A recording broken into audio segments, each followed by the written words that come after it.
안녕하세요. 아름다운 소리책방입니다. 이번에는 최만식 작가의 두 순정을 읽어볼 텐데요. 이 소설은 어떤 구독자분이 최만식 작가의 두 순정을 감명 깊게 읽으셨다고 댓글을 남겨주시기도 했습니다. 함께 듣는 우리가 있는 곳, 여기는 아름다운 소리책방입니다. 두 순정, 최만식. 산중이라 그렇기도 하겠지만 절간의 밤은 초저녁이 벌써 삼경인 듯 깊다. 윗목 한편 구석으로 꼬부리고 누워 자는 상좌의 조용하고 사이고른 숨소리가 마침 더 밤의 조촐함을 덮는다. 바깥은 산빛 아래 참나무 숲, 쏴 때때로 이는 바람이 한참 제철진 낙엽을 우수수 날려 흩뜨린다. 바람이 지나가고 나면 이어 어디선지 모르게 싸늘한 찬기운이 방 안으로 스며들어 등잔에 들기름 불을 위토로에 흔들어 놓는다. 가느다란 등잔불이 흔들릴 때마다 아랫목 벽에는 노장의 검은 그림자가 커다랗게 얼씬거린다. 이야기를 시초만 내다가 말고서 합장을 하고 눈을 감고 앉았는 노장은 언제까지고 움직일 줄을 모른다. 머리는 곱게 밀어 맨살같이 연하다. 수굿이 숙인 그 머리길 없는 머리와 이마 위로는 무엇인지 모를 슬픔이 흐르는 듯 드리워 있다. 하얗게 센 눈썹이 갖다 붙인 것 같다. 길기도 길어 한치는 넉넉되는 성부르다. 은실을 심은 듯 고운 수염이 그리 터북하지 않아서 더욱 해맑다. 얼굴은 가는 주름살이 골고루 덮이고 티끌 하나 없이 몹시도 청아하다. 그 청한 품이 지나치게 잘 그린 그림같이 방금 숨을 쉬는 산 사람의 얼굴인가 싶질 않다. 그렇거니 하고 보노라면 어쩌면 숨도 하마 쉬지 않느니라 싶어진다. 숙인 이마, 감은 눈, 합장한 손. 모두 저 오랜 옛적부터 이렇게 그리고 앞으로 영겁까지 이렇게 이마를 숙이고 눈을 감고 손을 합장하고 앉았을 한 폭의 슬픈 그림이 아니던가 하는 환각을 일으킬 듯 정적의 한동안이 계속되고 있다. 나는 혼자 어떤 내력 모를 비극의 전설을 눈으로 보는 것 같은 이 노승에 그렇듯 비애가 흐르는 정적의 풍모에만 온갖 정신이 쏠려 그가 꺼내다가만 이야기 끝을 기다리기도 잊어버렸다. 얼마를 그러고 있었는지 모른다. 이윽고 노장의 입술이 가느다랗게 움직이면서 소리도 들릴락 말락. 나무아미타불 관세음보살. 말은 연불이나 음성은 탄식하듯 하염없다. 어서 지무실걸. 노장은 합장했던 손을 내리고 조용히 눈을 뜨다가 나를 보고 혼자 말하듯 중얼거린다. 주인된 인사상이겠지. 눈초리와 입가로 미소가 드러난다. 네, 아직 졸리지도 않고 그리고 나는 아닌 변명을 하면서 아주 웃는 걸로 무료함을 껐다. 또 하시던 이야기도 마저 듣고 싶어서. 허허, 그만 이야기가 무어 그리 드름직한 게 있다고. 아니, 재미있습니다. 어디 그 다음을 마저 좀. 허허, 재미가 무슨. 정 듣고자 하시면 하기는 하리다마는 나도 원 들은 지가 하도 오래서. 노장은 아까 맨 처음에 하던 변명을 또 하고 있다. 이야기가 자기의 소경사가 아닌 양으로 하자 합니다. 실상 오늘 우연히 유산을 나왔던 길인데 다른 일행은 아래 절에서 유하고 있고 나는 전부터 이곳에 이상한 노승이 있다는 말을 들었던 터라 위정 혼자만이 암자를 찾아 올라와서 시방 그로 더불어 하룻밤을 지내게 된 것이다. 그래서 가만 있자. 내가 어디까지 이야기를 했던가? 아, 옳지. 음, 음. 노장은 잊었던 이야기 끝을 찾아내떼서 머리 없는 머리를 끄덕끄덕 한다. 그래서 색시는 밤이 이슥하도록 졸린 것을 참고 앉아서 바느질을 하다가 그러자니 촌 농갓집 며느리로 새벽 어둑어둑하면 일어나서 소물을 쏜다. 새끼 끼니를 해치른다. 빨래질 다듬질을 한다 하느라고 겨울이라 다른 일은 없다지만 온종일 오죽이나 몸이 고되며 그러니 밤이면 오죽이나 졸립겠소. 그런 걸 눈을 쥐어뜯고 참어가면서 꾸벅꾸벅 졸아가면서 이렇게 이야기를 하고 앉았는 노장은 눈앞에 그 이야기의 환영을 보는 듯 고개를 들어 우두커니 한눈을 팔면서 하는 말소리는 꿈같이 고요하다. 이어서 이야기는 다음과 같이 풀려나간다.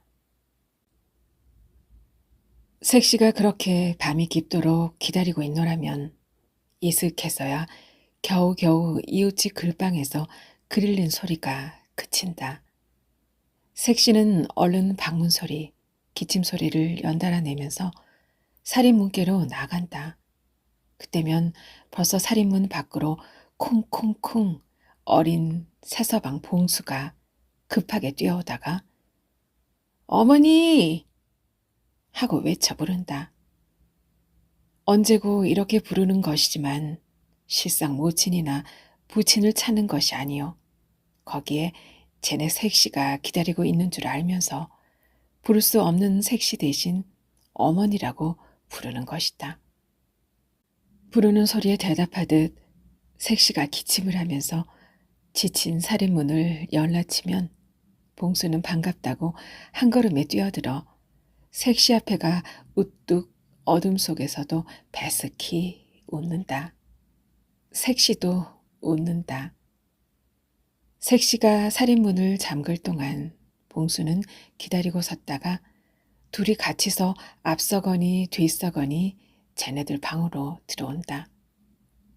이렇게 비둘기 한 자웅처럼 짱지어 노는 색시와 새서방이라고는 하지만 색시는 21살, 새서방은 12살. 그러니 모자간이라면 좀 무엇하겠고 그저 햄든 누이와 어린 오랍동생 같은 사이다. 색시는 새서방 봉수를 꼭 오랍동생한테 하듯 귀해하고 새서방 봉수는 어머니를 제쳐놓고 어머니한테 따르듯 색시를 따른다. 봉수는 밖에 나갔다가 돌아와서 모치는 눈에 안 띄어도 그만이지만 색시가 없든지 하면 단박 시무룩해가지고 찾는다. 이렇게 둘이는 부부간의 정이 들기 전에 그것을 건너뛰어 의좋은 동무, 정다운 오누이가 되었던 것이다. 방으로 들어서기가 바쁘게 봉수는 노랑 초립과 빨강 두루마기를 훌러덩 벗어내 던진다. 색시는 그것을 일일이 집어서 갓집과 횃대에다가 넣고 걸고 한다. 망건은 안 벗고? 색시는 벌써 눈에 졸음이 가득한 새서방을 갸웃이 들여다보면서 웃는다. 음, 참, 아이, 졸려. 새서방은 눈을 실실 감으면서 커다란 상투가 올라앉아있는 머리로 조그만 손이 올라간다. 내가 벗겨주어? 좋아라고 새서방은 색시의 무릎에 엎드린다. 색시는 망건을 살살 벗기기 시작한다. 얘기, 새서방은 색시의 무릎에 엎드려 망건을 벗기우면서 고담을 조른다. 아이, 졸려서 곤드레 만드레 하면서 얘기를 해달래. 그래도 얘기해줘야지 뭐. 가만히 있어. 그럼 내 망건 갖다가 걸고 잘 누워서 얘기해줄게. 응? 색시는 벗긴 망건을 걸고 와서 새서방을 아랫목으로 뉘고 이불을 덮어주고 저도 한 가닥으로 허리를 가리고 그 옆에 가 들어 눕는다. 새서방은 모로 돌아 누워 이야기를 기다린다. 저 옛날에 저 음. 아, 하도 했었어. 이젠 할 이야기가 있어야지. 어떡하나? 호랑이 얘기. 호랑이 얘기는 100번도 더한걸?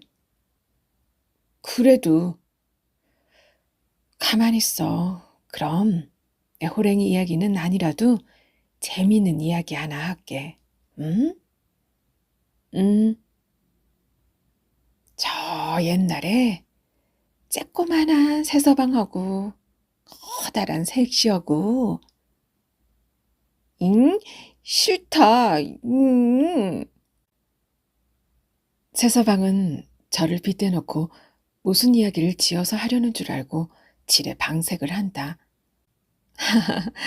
아이 참, 쬐꼬만한 새서방이라면 왜 그렇게 질색을 헛고? 헤헤, 하하, 아, 가만히 있어. 요게 뭐야? 새서방은 색시가 웃는 볼로 온폭하니 패는 보조개를 손가락으로 꼭 누른다. 오늘 밤 처음 본 것은 아니지만 오늘 밤이야말로 그것이 퍽 좋아였던 것이다. 인전 그만 불 끄고 자. 응? 얘기는 내일 저녁에 해줄게. 시방. 어쩌나? 그럼 저 옛날에 색시는 아무거나 되는 대로 둘러대서 호랑이 이야기를 한다. 새서방은 동화를 들으면서 미처 다 듣지도 않고 스르르 잠이 든다. 색시는 이불을 여며주고 다독거려주고 하면서 무심코 새서방의 자는 얼굴을 들여다본다. 눈에 익은 나무 같아 안 자라는 성불러도 이태지간에 퍽 자라기는 자란 셈이다. 키도 자랐거니와 햄도 들고.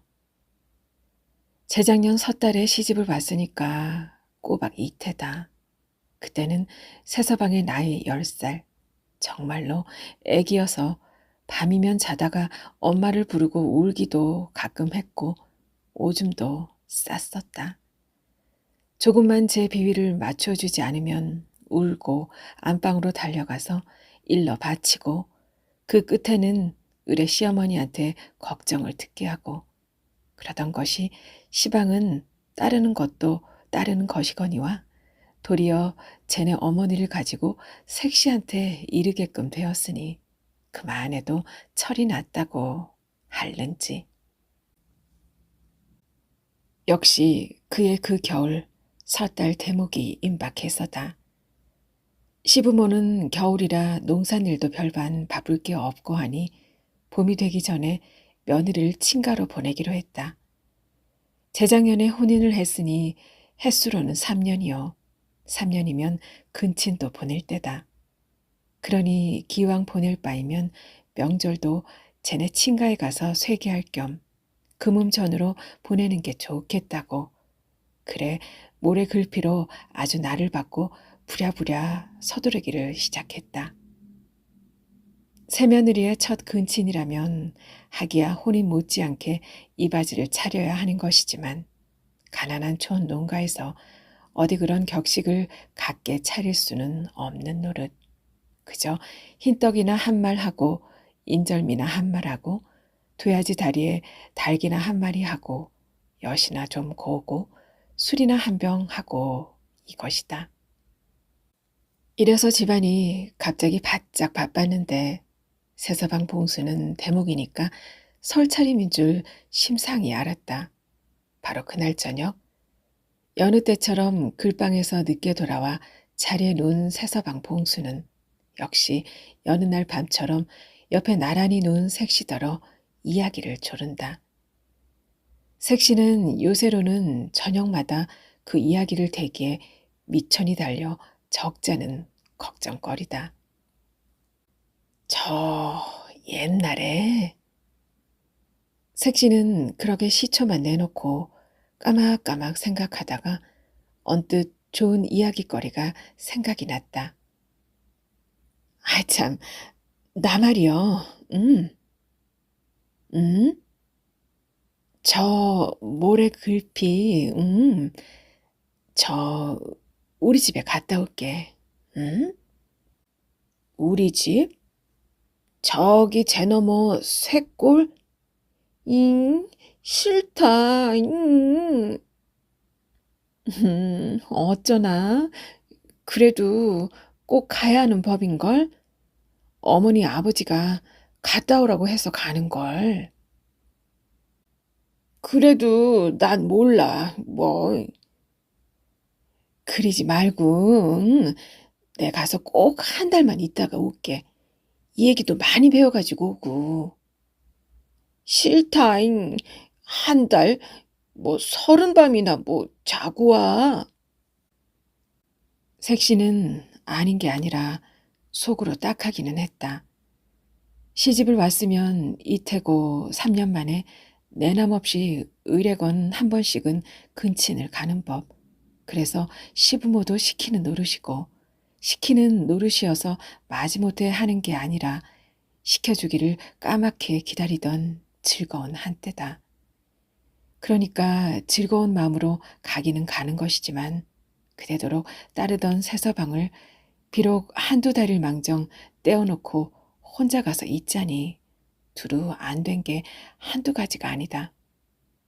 밤으로 글방에서 돌아올 때면 누가 나서서 맞아주며 그 밖에 아침 저녁에 잔시중은 누가 들어준단 말이냐. 어머니가 없는 것이 아니나 암만 해야 그새처럼 색시 제가 해주듯이 마음에 들도록 살뜰히 해줄까 싶질 않다. 이렇게 생각을 하면 근친이고 무엇이고 다 그만두었으면 싶기도 하다. 그러나 맘대로 그만둘 수도 없는 일이거니와 가령 저 혼자는 그만두자고 한다 하더라도 시부모한테 버젓이 내세울 말이 없다. 그렁저렁 색시는 마음이 민망하여 속을 결정하지 못한 채 새서방 봉수는 그날 밤부터 이 집이 나가지고 뿌르퉁한 채 근신 떠나는 날이 되었다. 새서방은 필경 고집이 터져 글방에도 안 가고 울어대다가 저의 부친한테 매를 맞았다. 매는 맞았어도 속에 맺힌 노염이야 풀릴 이치가 없어. 종시 시무룩하고 한편 구석으로 비켜서서 색시가 떠나는 눈치만 본다. 색시는 마음에 걸려 몇 번이고 뒤를 돌아보면서 내키지 않은 길을 떠났다. 떠나기 전에 아무도 안 보는 조용한 틈을 타서 인제 글방이 파접하거든 설에 어머니 아버지더러 말씀하고 꼬마둥이나 앞세우고서 오라고 달래기는 했으나 새서방은 움먹움먹 대답도 안 했다. 색시의 뒷그림자가 멀어지자 새서방은 사리문 밖으로 나서서 손가락을 입에 물고 바라다 본다. 이바지 고리짝을 진 꼬마둥이가 앞을 서고 뒤에는 색시와 또 하나 안동해 보내는 동리의 일갓집 아주머니가 나란히 들판을 건너가고 있다.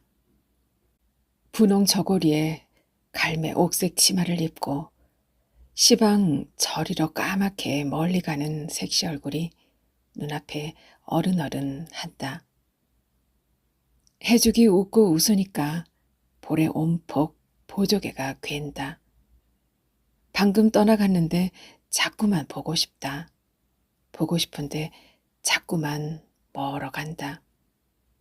멀어가는 그것이 어쩌면 색시가 영영 가버리는 것이나 아닌가 싶어진다. 그 생각을 하니 그만 안타까워 몸부림이라도 치고 울었으면 시원할 것 같다. 저 벌판을 다 건너 다시 그 앞을 막고 섰는 산을 넘어서 또 조금만 가면 처갓집인 줄은 안다. 그러나 그것은 제가 장가를 갈 때와 또 그 뒤에 한번 가본 제 기억이 아니라 색시가 노상 손을 들어 가리켜 주던 말일 뿐이다. 그러니까 색시가 한 말 그대로 그렇거니 하기만 했지 어디로 어떻게 가는 게 그 길인 줄은 모른다. 가든 안 가든 가는 길도 모르는 것이 봉수는 더욱 안타까웠다. 시방이면 아직은 보이니까 쫓아가면 갈 것도 같다. 부르면서 무어라고? 어머니라고 부르면 알아들을걸. 어머니, 어머니 부르면서 쫓아가면 서서 기다려 줄걸. 곧 뛰어가고 싶다. 다리가 움찔거린다. 저기 시방 가고 있는 분홍 저고리에 갈매 옥색 치마를 입은 색시가 돌아서서 웃고 기다리고 그럴라 치면 얼른 집으로 가자고 데리고 오고 어느 결에 눈물이 흐르는 것도 몰랐다. 사흘 뒤에 봉수의 부모는 할 수 없이 봉수를 아내가 가서 있는 처가로 보내기로 했다. 울고 이 집을 부리고 할 때는 매질을 해서 다스렸지만 그저 시무룩하니 풀이 죽어 가지고 있는 것은 애처로워 볼 수가 없다. 그러나마 자식이라고는 그것 하나밖에 없는 외아들. 외아들이기 때문에 농투성이에 터수에 그래도 장차 생일이야 해먹을 값에 제 성명 석자나마 알아보고 쓰고 하라고 글방에도 보내어 통감권이라도 읽히던 것이고 그러나 그렇기 때문에 글방이 내일 모레면 파접이 될 것도 상관 않고 하루 이틀 덜 다닌다고 무슨 그리 운한 공부를 해서 믿질 게 있을까 보냐고 생각난 길에 그날로 보내기로 한 것이다. 봉수는 처가가 무엇인지는 몰라도 색시한테로 가라는 말만 듣고도 기운이 나서 날뛰었다. 사실 그는 색시가 없고 나니 아무 재미도 없고 모두 불편하기만 했다. 밤에 글방에서 돌아오면서 2번, 3번 어머니를 불러야만 겨우 대답하고 그거나마 사리문께까지 나온 것도 아니오. 겨우 방에서 그런다. 이래저래 짜증이 나서 소리소리 어머니를 쳐부르면 아버지가 저놈은 다 자란 놈이 장가를 가서 남 같으면 아이를 낳을 놈이 생얼뚱 애기로 은성만 한다고 나무람을 한다. 마지못해 어머니 옆으로 가야 옷도 받아서 걸어주지 않고 이야기는 물론 해주지도 않는다. 자다가 요강을 찾아야 얼른 대주지도 않는다. 그래서 자다가 깼을 때는 옆에 색시가 없는 것이 더 섭섭하고 방금 울고 싶다.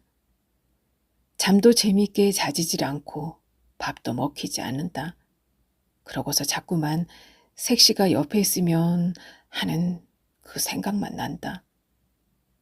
사흘낮 사흘밤을 이렇게 풀주고 지내다가 이제는 어쩌면 영영 색시를 만나지 못하는 것이 아닌가 하는 낭만까지 하던 끝에 갑자기 처가에 가라는 말이 나오니 신이 나지 않을 수가 없던 것이다. 하기야 기왕이면 색시가 집으로 온 이만은 못했다. 그래서 속으로 가거든 단박에 색시를 데리고 같이 집으로 오려니 하는 엉뚱한 꾀를 내었다. 색시가 설빔으로 해서 농속에 제곡제곡 넣어둔 새 옷을 갈아입었다. 부모는 간 길에 아주 설까지 쇠고 있다가 쟤네 아내와 같이 오라는 뜻으로 이렇게 차려 보내는 것이다. 처가의 설 세찬으로 달걀 세 꾸러미와 장닭 한 마리를 꼬마둥이가 지게에 얹어 치고 길잡이 삼아 앞을 섰다. 봉수는 노랑 초립에 빨강 두루마기에 이제 가라신을 새 버선을 보따리에 싸 짊어지고 뒤를 따라섰다. 우쭐거리면서. 촌집에 이른 조반을 먹고 나섰어도 이십리 들판을 건너 오르기 오리, 내리기 오리에 소잡한 재를 넘어 다시 십리를 걸어 겨우 쇠말의 처가에 당도했을 때는 쪼작거리는 어린애 걸음이라 옷대가 겨웠었다. 새서방이 찰락거리고 들어서는 걸 본 색시는 고꾸라질 듯 마당으로 뛰어내려온다. 꼬마둥이며 또 뒤미쳐 나서는 친정어머니며 동생이 보는 데가 아니면 반가움에 겨워 그대로 얼싸안을 듯하다. 새서방은 배스키 웃고 섰다. 장모도 반겨하고 마침 앓고 누웠는 장인도 방문으로 고개를 내민다. 어서 방으로 들어가세. 잘 오기는 왔네마는 치운데 오느라고 고생했네. 장모가 이런 소리를 하면서 방으로 인도하제도 새서방은 그대로 서서 있다. 어서 방으로 들어가요. 응? 색시가 들여다보면서 애기 어르듯 하니까 새서방은 차차로 볼때기가 나오더니 집에 가 한다. 6살 배기에 처제까지 모두 웃는다. 색시도 웃기는 웃으나 그의 고집을 알기 때문에 단단히 속으로는 걱정이 된다. 어쩌나 그러지 말고 자 어서 방으로 들어가요. 치워서 말도 잘 못하면서. 집에 가. 나도 오래오래 간만에 우리 어머니 아버지한테 왔으니까 좀 편안히 있다가 가야지. 응? 그렇잖아. 집에 가. 글쎄 가던 안 가던. 장모가 보기에 하도 답답해서 달래는 말이다. 방으로나 들어가서 이 얘기를 해야지 원. 우리 착한 새서방님이 이럴 띠가 있더람. 자, 어서 일러서 들어오너라. 그 자식이 고집도 유난하구나. 칩다, 어서 들어오너라. 장인도 내다보고 있다 못해 말을 거둔다. 그래도 꼼짝하는 것을 색시가 할 수 없이 아무튼 그러면 가기는 갈 테니 우선 방으로 들어가자. 곧 짐짓 조르니까 겨우 마음이 조금 풀리는지 비실비실 방으로 따라 들어온다. 이튿날 옷대가 훨씬 겨웁고 거진 새때나 됨직해서 색시는 새서방을 앞세우고 친정집을 나섰다. 도무지 장인이고 장모고 색시고 천하 없어도 그의 고집을 당해낼 수가 없었다. 어제 당도하던 길로 그렇게 고집을 부리면서 점심을 주어야 먹지도 않고 저녁도 안 먹고 엉파듯이 앉아 조르기만 했었다. 졸리다가 못해 되는 대로 그러면 오늘은 날이 기왕 저물었으니 내일 아침에 일찍 가자고 졸랐다. 그 말에 또 한 번 솔깃해서 저녁밥을 먹는 신용 그 밤을 지냈다. 날이 훤히 밝자 일어나 앉아서 가자고 졸라댄다. 조반도 안 먹고 점심때가 되니까는 필경 울음을 내놓는다.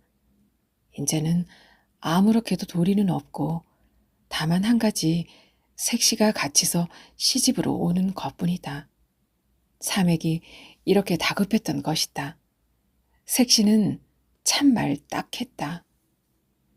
새서방이 이쯤 따르고 하는 걸 여겨 가령 근친을 와서 오래 편안히 있지 못하고 닷새 만에 도로 가는 것이야 글로 메울 수도 없는 것은 아니다. 실상 말이지 근친이라고 왔대야 생각하더니 보다는 그다지 즐거움도 모르겠고 흡사히 남의 집에 온 것 같아 하루바삐 시집으로 돌아가고 싶은 생각이 오던 그 이튿날부터 나지 않은 것도 아니었다. 더욱이 저를 잃어버리고 풀주고 있을 새서방의 양자가 눈에 암암 밟히어 밤으로도 편안한 잠을 이룰 수가 없었다. 하니 어떻게 생각하면 무지금코 일찌감치 돌아가는 것이 일변 좋지 않은 것도 아니다. 그러나 시집에 대한 인사를 못 차려서 일이 아니다. 명세 근친이라고 왔던 길이니 시부모의 버선 한 켤레, 주머니 염낭 하나씩이라도 해가지고 돌아가야 할 것이고 다만 인절미 한 고리짝이라도 지워가지고 갔어야 할 것이다. 그런데 이처럼 맨손이다. 민망하여 어떻게 얼굴을 들고 시부모를 보랴 싶다. 겨우 술 한 병에 마침 동리 사람이 꿩 사냥을 해둔 게 있어서 그놈 한 자웅을 구해가지고 나서는 수밖에 없었다. 꿩은 새서방이 보따리에 꾸려 짊어지고 술은 색시가 손에 들었다. 부치는 앓고 누워 기동을 못하고 그렇다고 누구 마음 맞게 배웅해 줄 사람도 없어 모친이 겨우 오리가량 따라 나와 주었다. 이럴 줄 알았으면 어저께 데리고 온 꼬마둥이라도 잡아두었을 것을 하고 후회될 따름이다. 그러나 해는 좀 기울었지만 아는 길이니 저물기 전에 재만 넘어서면 그 다음에는 평탄한 들판인 즉 좀 저물더라도 그리 상관은 없으리라는 안심으로 그것도 묻들이고 나선 것이다. 아침부터 잔뜩 흐렸던 하늘에서는 금시로 눈이 쏟아질 것 같다. 바람이 또한 여간만 차고 거세게 불지를 않는다. 오리 바탕이나 발해주러 따라 나왔던 모친이 딸이 근친이라고 왔다가 느닷없이 이렇게 쫓겨가고 있는 양이 새삼스럽게 어이가 없어 뻔히 보고 섰을 무렵부터 눈발이 하나씩 둘씩 폴폴 날리기 시작했다. 바람도 차차 더 거칠어 걸음 걷는 앞으로 채어든다. 그러던 것이 필경 재미까지 당도했을 때는 이미 사나운 눈보라로 변하고 말았다. 바람은 사정없이 앞을 채이는데 눈발이 미친 듯 휘날리어 걸음도 걸을 수가 없거니와 가는 길이 어떻게 되었는지 분간할 수가 없다. 색시는 겁이 덜컥 나고 어쩐지 마음이 내키질 않았다. 새서방은 보니 입술이 새파랗게 얼어가지고 달래달래 떤다. 어떻게도 애처로운지 차마 볼 수가 없다. 그럴수록 자꾸만 더 뒤가 돌아밴다. 시방이면 한 10리 길밖에 오지 않았으니 친정집으로 돌아가도 그리 어려울 것은 없을 듯 싶다. 그래, 새서방더러 그렇게 했다가 내일 날이 들거든 오자고 달래니까 그건 죽이라고 도리질을 한다. 색시는 할 수 없이 새서방이 짊어진 보따리를 벗겨 제가 한편 어깨에 걸치고 한 손으로 새서방의 손을 잡아 이끌면서 채를 오르기 시작했다. 비탈은 험한데 길이래야 겨우 발이나 부침직한 소로다. 그 위에다가 눈이 벌써 허옇게 덮였으니 어느 것이 길이고 아닌지 알아보기가 어렵다. 우환 중에 바람이 앞을 채이고 자욱한 눈발이 시야를 가로막으니 짐작 삼아 더듬고 간다는 것도 대중을 할 수가 없다. 드디어 길을 잃고 말았다. 하마 마루터까지 올라왔으려니 싶은데 그대로 올라가는 길이다. 그런가 하고 한참 올라가노라면 갑자기 내려 쏠리는 비탈이 앞으로 기울어졌다. 비탈을 겨우겨우 내려가면 도로 또 올라가는 언덕바지다. 색시는 옳게 겁이 나고 마음이 다뿍 급해서 허둥지둥한다. 새서방은 손목을 잡혀 매달려 오면서 세 걸음에 한 번씩 고꾸라진다. 와들와들 떨면서 얼굴이 사색이다. 참다 못해 새서방을 들쳐 업었다. 업고 나서니 새서방은 편할지 몰라도 색시는 더 어렵다. 꿩을 싼 보따리는 띠삼아 동참했다지만 손에 든 술병이 여간만 주체스럽질 않다. 새서방을 들쳐업고 다시 얼마를 헤매는 동안에 길은 종시 찾지 못했는지 날이 깜박 저물었다. 눈보라는 더욱 사나워 세 걸음 앞이 보이질 않고 바람은 앞뒤로 치어 퍽퍽 고꾸라뜨린다. 등이 업힌 새서방은 엉엉 울어댄다. 춥고 배가 고프다는 것이다. 그도 그럴 것이 어제부터 고집을 쓰느라고 끼니를 변변히 먹지 않았으니 묻지 않아도 배는 고플 것이다. 속이 비었으니 춥기도 한결 더할 것이고. 그러나 춥고 배가 고프기는 새서방만 아니다. 색시도 새서방이 밥을 안 먹고 하는 온 김에 어제 점심부터 오늘 점심까지 줄곧 설쳤기 때문에 시방 여간만 속이 허한 게 아니오. 따라서 추위도 더 심하다. 등에 업힌 새서방의 우는 소리에 애가 녹다 못해 색시는 치마를 벗어서 덤쑥 무릎 씌운다. 그러나 그것 한 껍데기 벗어버린 색시는 갑절이나 더 추웠어도 새서방이 그만큼 갑절 따스운 것은 아니다. 다시 얼마를 헤매는지 모른다. 눈보라도 눈보라려니와 이제는 날이 아주 어두워서 지척을 분간할 수가 없다. 앞으로 옆으로 허방을 딛고는 쓰러진다. 그렇게 쓰러지기까지 하노라고 더욱 기운이 빠져 아주 기진맥진한 걸음도 옮겨놓기가 어렵게 되었다.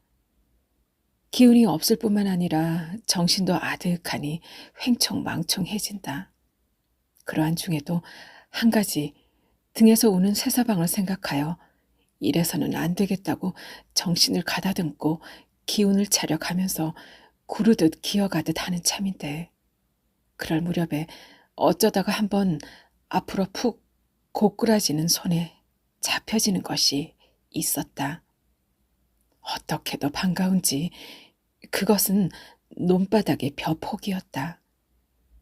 벼폭인 줄 알자 이제는 산중을 벗어져 나왔구나 하는 안심에 그대로 펄씬 주저앉아 버렸다. 다시 일어날 기력이 없기도 하려니와 그는 시진한 정신에 시방 좀 쉬어가자는 생각이 든 것이다. 이 눈보라 속에서 쉬어가자고 주저앉아 있는 것이 벌써 정신을 차리지 못한 것인 것은 말할 것도 없다. 그러나 그러한 중에도 등에 업었던 새서방을 내려서 제 품 안에 담쑥 안고 치마로 싸주고 하기를 잊지 않았다. 하는 동안에 정신이 차차로 더 오리소리하고 그러자 새서방의 우는 울음소리가 차차로 멀어감을 알았다. 혼자 먼 좀 가나 보다. 그렇다면 다행이지. 여기까지 생각하다가 깜빡 정신을 놓아버렸다. 새서방은 그대로 울고 있고.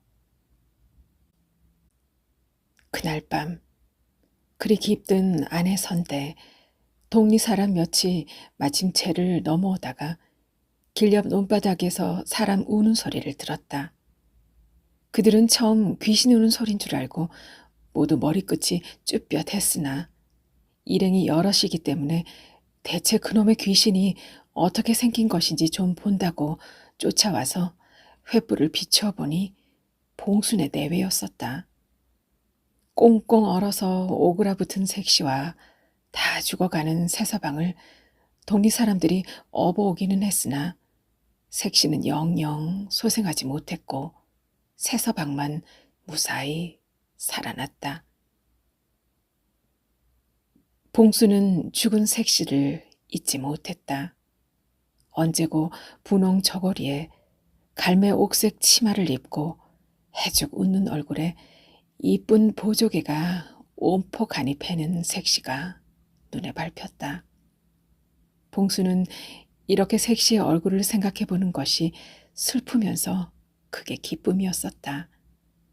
그러는 동안에 그의 나이 13, 14, 17, 20 더해가고 사람도 자라 철이 들어갔다. 그러나 분홍 저고리에 갈매 옥색 치마를 입고 보조개가 온폭 패게 웃는 색시의 환영은 그대로 가슴 속에 사라지지 않았다. 도리어 점점 더 뚜렷해 갔다. 20살 때 그의 부모가 다시 장가를 드리려고 했으나 봉수는 막무가내로 듣지를 않았다. 25살까지의 양친이 다 돌아가자 봉수는 집과 살림과 밭되기와 논 면마지기를 모조리 팔아가지고 동리를 떠났다. 누구의 말에는 어느 산중에 들어가서 중이 되었다고도 한다. 누구의 말에는 산중에 들어가서 중이 되었다고 한답니다. 이 말로 노장의 이야기는 끝이 났다. 나는 비로소 이 노장의 아주 속세의 인정사와 인연이 없는 성불러도 기실 지극히 슬픈 인정비화의 주인공인 이 노장의 내력을 안 것 같아서 혼자 고개를 끄덕거렸다.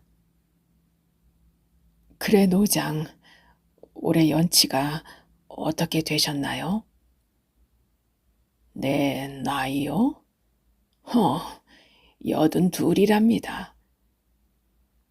82, 그러니 70년이군, 70년이군, 70년. 1세기 가까운 순정. 나는 혼잣말로 이렇게 중얼거리다가 다시 물어보았다. 그래, 시방도 그 분홍 저고리에 갈매 옥색 치마를 입고 볼에 보조개가 온폭 패는 색시가 늘 보입니까? 실없는 말씀을. 노장은 나를 나무라면서 눈을 감고 고개를 숙이고 합장을 한다. 머리 없는 머리와 숙인 이마로 흔적 없이 들이운 비에 흰 눈썹에 은실 같은 수염, 그림같이 청아한 얼굴, 숨도 쉬지 않는 듯한 정적. 이런 것이 모두 아까와 같았으나 대하는 나에게는 새로이 인상이 핍절했다. 윗목에서는 상좌가 여전히 꼬부리고 누워 숨소리 고르게 자고 있다. 잊었다가 생각이 난 듯 사하니 밖에서 바람이 일어 낙엽을 흩뜨린다. 찬기운이 방 안으로 스며들면서 등잔에 들기름 불이 가느다랗게 춤을 춘다. 아랫목 벽에 어린 노장의 꼼짝도 않는 그림자가 홀로 얼씬 거린다. 네, 최만식 작가의 두 순정은 1938년에 발표된 작품입니다. 최만식 작가는 여성에게 많은 관심을 가진 작가였는데요. 여성의 권리 문제를 깊이 숙고한 흔적을 여러 작품들에서 만나실 수가 있습니다. 이 두 순정은 어린 신랑과 결혼한 여성의 순수한 마음을 애잔하게 전해주고 있는데요. 어떻게 들으셨을까요? 감상을 댓글로 나눠주셔도 참 좋을 것 같습니다. 아름다운 소리책방은 다음 시간에 또 찾아뵐게요. 행복한 시간 이어지시길 바랍니다.